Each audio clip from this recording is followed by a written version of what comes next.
just tilt your pelvis. Like move your pelvis forward and back, right? You can get, and do this part of your warm up, right? You can get like quite a lot of range here. And what I would argue that we're basically doing, if I begin to keep this line back like Frank was talked about, what you'll see is that your spine, in theory, your spine's basically going to be good. It's in a straight line, right? If I tilt my pelvis, and let's say, can you just do close guard for me a second, Pete? Just grab those for a second. So if I tilt my pelvis, but I don't do anything about my head, right? If you think about the shape of me from the side, so if I'm here and I start doing like, you know, I tilt my pelvis, but I don't move my body back. And Pete really gently, because I'm cold, he's probably cold, starts pulling me. I actually start like, I mean, I can retract my shoulders, but like this doesn't feel good. And it's not going to feel good because I'm tilting my pelvis at the top. I'm not at the bottom, but I'm not doing anything at the top. So my pelvis, my spine now is doing something like this. So anything that I try and do, I'm really fighting it. Whereas if he releases the grip and I'm like this, at least against the pull, he goes to pull me, right? I'm starting with a straight spine. My spine is straight, and then I think this is why this feels like you don't feel like you've got any pressure, right? So you just relax it. So the next thing would be, so I can resist it through pelvic tilt, right? And pelvic tilting, and I'm basically aligning everything at the top and creating like I guess like a hockey stick, right? It's a hockey stick shape, but I don't want to be in like more of like a sort of a shallow C, which is what I was. I'm in a shallow C, you can pull me quite easily, and you can definitely push me, right? I'm going to have to rely on my arms. So what we're basically doing is we're trying to keep our spine straight with the tilt. That's the basic gist of that position. And what you'll see Matt talks about all the way through, again, this is part of your warm up, you can kind of get in tune with your body, whatever, is that when you're going to bridge, he talks about tilting the pelvis beforehand. So I mean, it's a good warm up because it's all this kind of pelvic region, right? But like you can feel as you start to come up with the bridge, if you tilt your pelvis before, you'll definitely get higher. And I had a yoga instructor show me this once before as well. I was talking about this position. So if you start off with it relaxed and you try and get your hips up, it never has, like I can push, but if I tilt my pelvis first, I can definitely get this higher. There's no doubt. It certainly feels easier. I don't particularly like that position, right? But that's all pelvis. So my shoulders are square. When my shoulders are square, my pelvis can tilt, right? And we can go through lots of positions of this. Feet could be on my back with the hooks in, and I could be thinking about pelvic tilt. So you've got the hooks in, again square to begin with. We're just in a square position, right? So if I get my feet on the ground and I start tilting, better or worse for you people, even my arms out, right? You know, you just feel it. So it's basically this idea that we're locking our spine with our muscles. And there's a thing called spinal theory, or spinal engine theory, the engine of the body, human body. A bunch of physicists that came up with it. There's books and then the whole biotensegrity group that all built off of it. But it's all this idea of basically your spine being the engine of the human body. The minute that this kind of gets basically isn't straight, we can't really do very much. Yeah, we lose our ability to generate power. It starts to become compromised. So Matt's, I think, a lot more big on tilting the pelvis than I am, just because the basic concept that I sort of think of it is that if I really want to move my body, I think the shoulders dominate the hips wherever possible because they have far greater range, right? So if you try moving your hips, they only really move on a very narrow plane. And the whole thing around the pelvis is getting the hips to do more than they can. But the shoulders, to me, are what really are the engine. I find they're the kind of engine of the spine because of all the stuff you can do.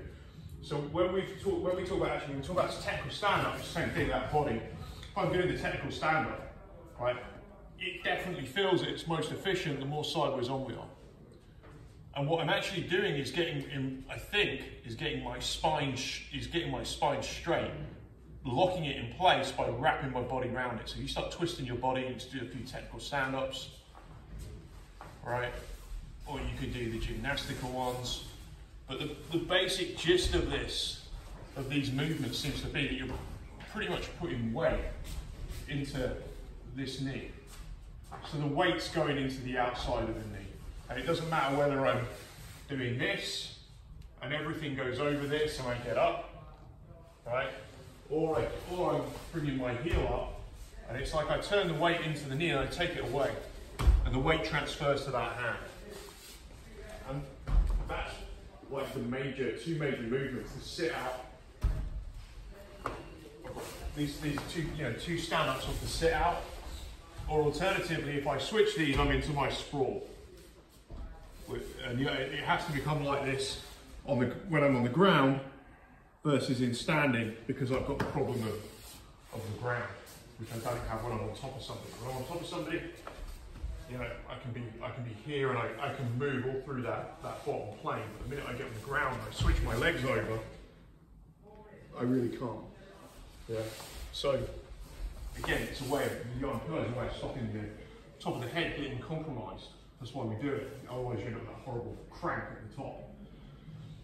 So where I'm going with this is there's two ways we can tighten around the spine. We can either tilt our pelvis and then try and lock everything with the pelvis locked in a square position, which leaves me, in my opinion, vulnerable, whether I'm standing or on the ground. It leaves me vulnerable. Or I begin to turn my shoulders off center to my base. So it's always like you form a cross of the line of your shoulders versus your base, right? So I've talked a lot, but what I feel is that when you start to twist, it becomes, I can tilt my pelvis a bit. My big question is whether I bother or not. So if you look at what Matt showed yesterday, he talked about the pelvis tilting. I can't remember exactly the grip, whether you just had like judo style grips, whether they were doing judo. So it's a kind of judo grip. I always feel that like with a standard judo style grip, it does tend to keep you quite square. And you'll see at elite levels, people do all kinds of stuff. They're not necessarily square at all.